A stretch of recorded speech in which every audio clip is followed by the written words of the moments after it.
everyone, and welcome back to Cooking Historically. I'm your host Marie, and this is my little friend. His name is Edgar. He's been my quarantine buddy while at home, and I love him. So I figured maybe I'd feature him a little bit in a video. So that's what I've done here, and now he's gonna be mad at me when I put him down. Okay, so for today's episode, we are tackling a recipe that comes to us straight from Anna Pratt's cookbook from the 1860s.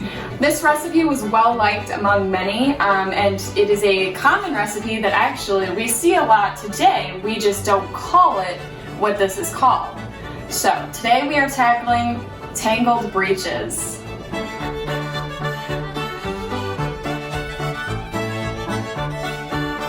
So tangled breeches are basically the 1860s equivalent of fried dough that we would normally see at fairs, amusement parks, places like that.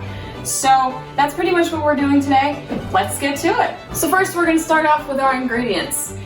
The ingredients listed in the actual recipe in the Made 9 Pies cookbook are listed in pounds. So I had to do some conversions so I could figure out, because I don't have a scale at home, so I needed to figure out how many cups to a pound, stuff like that. So the recipe calls for a pound of sugar, a quarter pound of butter, 6 eggs, and the very vague sentence, as much flour as it will make them roll out. So I guess that's what we're doing, as much flour as that will make them roll out. So I've gotten out all of my ingredients.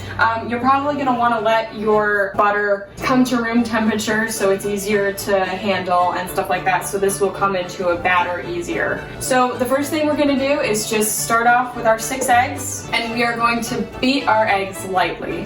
After you beat your eggs, you're going to want to turn on your stove top with a large, medium saucepan of some sort, and you're going to want to fill that with, the recipe calls for lard, but I don't have lard right now, so I'm going to use Crisco instead, and I'm going to use a quarter of a cup of Crisco just to cover the bottom of my pan. And now I'm going to let that Crisco melt into the bottom of my pan at a medium heat on the stovetop. So now that I've gotten my eggs beaten, I'm going to put in 2 cups of sugar, because that is what is equivalent to a pound of sugar. And then I'm just going to mix the sugar and the eggs together. Once I've got my sugar and eggs mixed together, I am going to add a stick of butter to the mixture.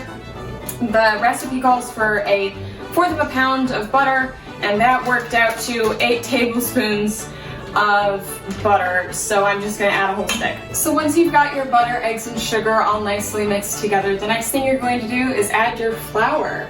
And since the recipe wasn't specific about how much flour, I'm just going to add it little bit by little bit. So once you've got your batter to a consistency that is workable on a surface, I ended up using about 4 1/4 cups of flour. You're going to turn it out onto your working surface, and make sure that you keep extra flour on hand. Once you've got your mixture out on your surface and workable, the next thing you're going to do is cut it into small square blocks.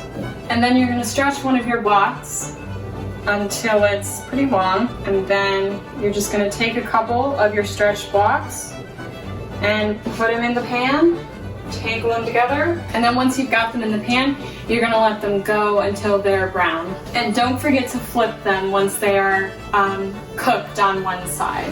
Once your tangled breeches are sufficiently browned, you are going to take them off your stove top and enjoy them much like you would fried dough with a bit of powdered sugar. So that's it. That's how you make 1860s tangled breeches. Thanks for watching this video, everybody, and we'll see you next week.